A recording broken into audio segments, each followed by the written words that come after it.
So, how does one talk about something that's already been talked about a dozen times over?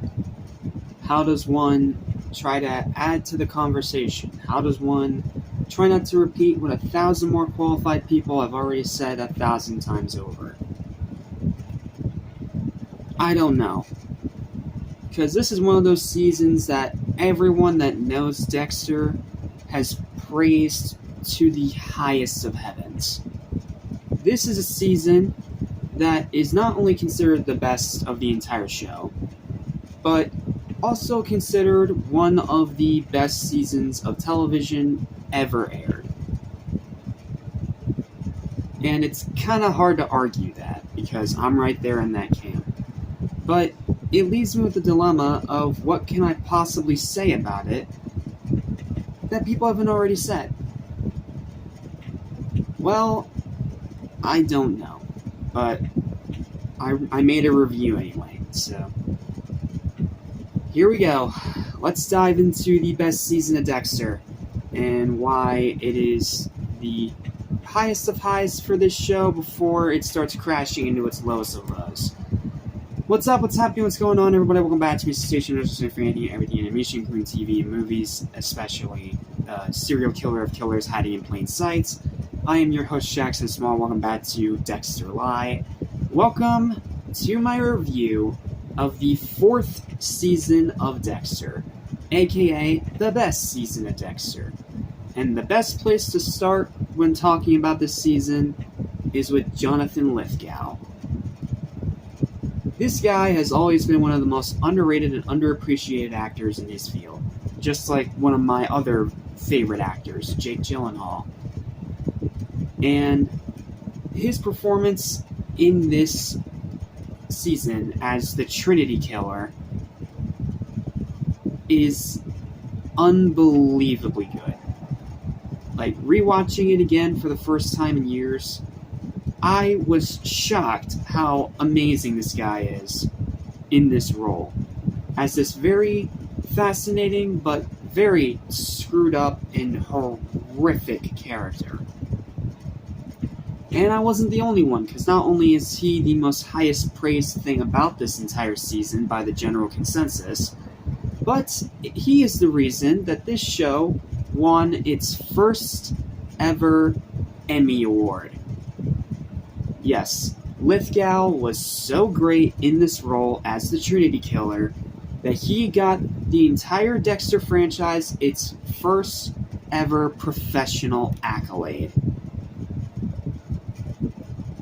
That pretty much sums it all up right there. When you are able to take a villain that should have been a throwaway, just like the overarching villains of the previous few seasons, and you turn him into the most iconic character next to Dexter himself, yeah, you earned an Emmy with that one.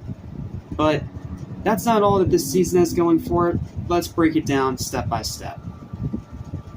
Well, here we are. We have finally reached not only the greatest season of the entire Dexter franchise, but also one of the best seasons of television that I have ever watched. Yeah, the same thing I said when I reviewed Season 3 of Daredevil. As well as one of the most shocking and heartbreaking season finales ever put on screen.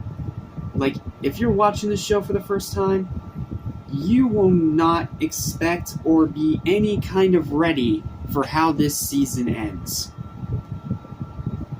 Dexter's son has been born. Yeah, Rita had the baby in between seasons for some reason, and everything seems to be going wonderful. But it doesn't last very long as the Trinity Killer comes to Miami and enters a tense game with Dex of cat and mouse.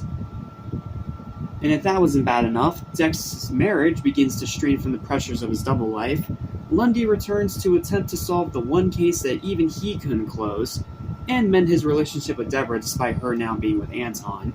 2 of the precinct officers hooking up in secret, and Dexter doing the one thing he never thought he would ever do: kill the wrong person.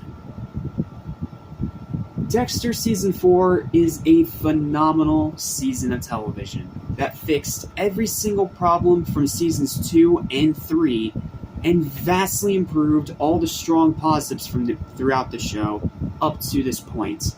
Michael C. Hall delivering arguably his greatest performance as Dexter Morgan of the entire franchise. Jonathan Lithgow being outstanding as the Trinity Killer, even won the show's only Emmy Award for his performance. That says more than anything. The rest of the acting being as great as it's ever been. Far better writing than seasons 2 or 3. Incredible slow burn pacing, the most on-screen kills of the series up to this point, with a slight bit more gore than any previous season before. Always appreciated, because I'm a gore hound, and that was one of my biggest gripes with this show up to this point, that the kills were off-screen. The twists are frequent and unpredictable. The cat and mouse game between Trinity and Dex is tense and extremely thrilling. Rewatchability is beyond high, and the finale is one of the most devastating ever put on television. Sure, the Ghost Dad stuff is still silly, and the Lundy storyline is very brief, because reasons I'll talk about next season. But that's a small price to pay for such a perfectly crafted, carved corpse.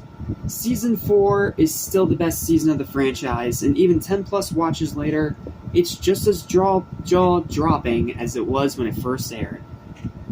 This season still hits just as hard as it always has, and even now, 10 plus rewatches later, it still continues to leave me in shock every single time. And it is one of the best seasons of television that I have ever watched, whether we're talking live action or animation. And it is the number one reason why I was so excited to finally talk about this show, just so I could review this season in particular, because it is incredible beyond words, and it still, to this day, all these years later, remains the highest peak of the entire Dexter franchise. And because of that, it earns the series' first and very well-deserved 10 out of fucking 10 for its final verdict. I cannot put it into words. If you have not watched this season yet, what the fuck are you doing? Go watch it right now. I highly recommend it. Well, next time we gotta start the beginning of the downfall, but in a season that is more frustrating than actually bad.